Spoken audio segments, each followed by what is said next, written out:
everybody, it's Megan and welcome back to my channel. If you're anything like me, you love using the Crock-Pot. However, I found that I use the Crock-Pot all the time, yet I'm doing the same recipes over and over again. And I thought it would be fun to collab with a bunch of ladies from YouTube. I will have all their videos down below. We are each making a different recipe for you guys using the Crock-Pot. So make sure to go check out those videos after you've watched this one. I am making a Zuppa Toscana soup. Now you're wondering where that's from. That is from Olive Garden. Their soup is amazing and it's called a Zuppa Toscana. It's a sausage, kale, potato, delicious bowl of heaven is pretty much to me what it is. It tastes amazing and it tastes exactly like the restaurant, except you don't have to go to the restaurant. You can just make it at home. So let's hop right into the kitchen so I can show you how I use the Crock-Pot to make Zuppa Toscana soup. The ingredients you're going to need are chicken broth. You're going to need some pork sausage. I would suggest using Italian spicy sausage, but this is what I could find was just regular. You're going to need at least 2 cups of water. You might need more, but start out with 2.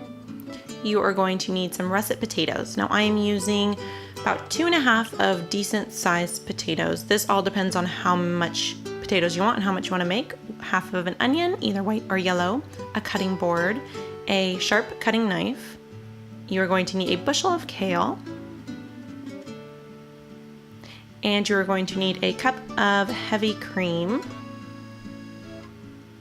Now I like to use granulated garlic powder, but you can use just chopped up garlic if that's what you prefer. Since I couldn't find spicy sausage, I'm going to use some crushed red pepper flakes. And of course you're going to need your Crock-Pot. Go to Crock-Pot. Now first you are going to cook your sausage. So I just like to put this in a frying pan and break it up into little pieces, little bite-sized pieces, so that when it's added to the Crock-Pot there isn't too many big pieces. And you're just going to completely cook it through.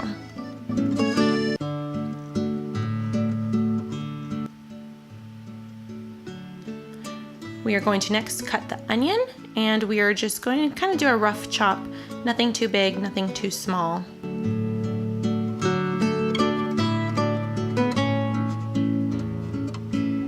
Once we're done cutting, we'll add that to the Crock-Pot.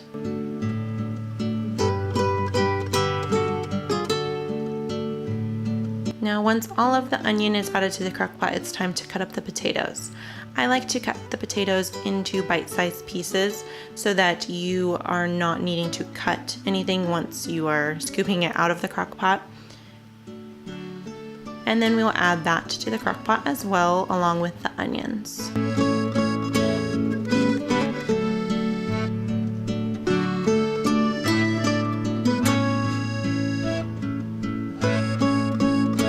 Now we have the onions and the potatoes in the Crock-Pot. Give a quick little mix.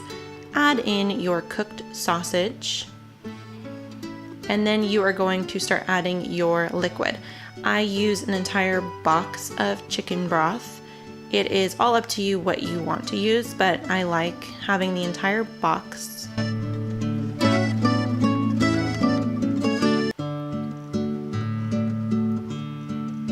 And then I will add in the 2 cups of water. I'm now going to see if that is enough liquid by stirring everything together. If it is not enough liquid, I suggest adding either a little bit more chicken broth or a little bit more water.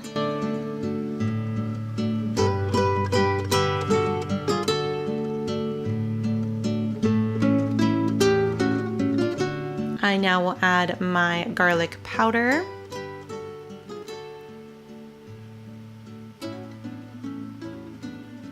And I will add my pepper flakes because, like I said, I didn't use spicy sausage and it tastes better with a little spice. Give it a good stir to make everything mix together. And then you'll put the lid on and either cook for high for 4 to 6 hours or low for 8 to 10 hours, depending on what you have going for the day. While it is cooking, I am now going to cut my kale. So I will chop off the stems. I do suggest using a little bit of kale to start out with. I really enjoy kale, so I'm using quite a bit, but it all depends on what you enjoy. Now you're going to rip the leaves away from the stem because you don't want the stem, you just want the leaves.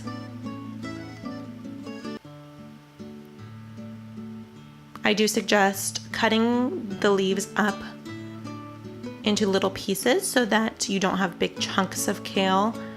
I, however, did not do this, but I do suggest cutting it into little pieces. I then will put the kale into a measuring cup so that it can go back in the fridge until we need it.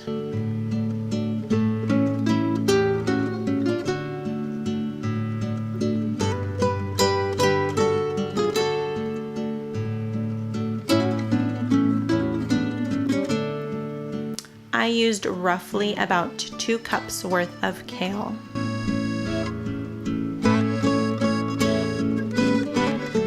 "30 minutes prior to serving, you are going to add your kale into the crock pot. So make sure that it just gets kind of all broken up. And like I said, chop it a little bit smaller than what I have here.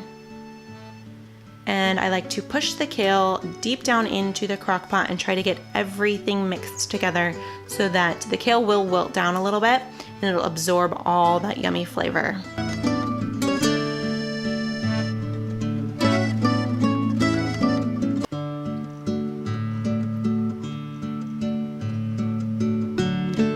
Put the lid back on and cook for the remaining 30 minutes. While that's happening, I like to pour my heavy cream. I am using about a cup. It depends on how much you want to use, if you want it creamy or not. This cream will be added right before you're about to serve it.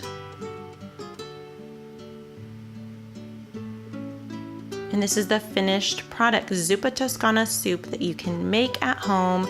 Easy, delicious, and everyone is going to absolutely love it.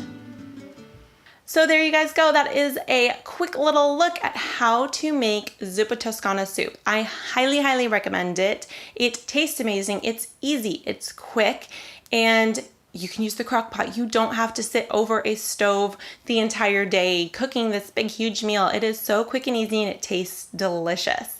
Make sure to go check out all those other ladies' videos. They are down below. They're gonna be at the end of this video. Make sure to give them a big thumbs up. Give this video a thumbs up if you enjoyed it.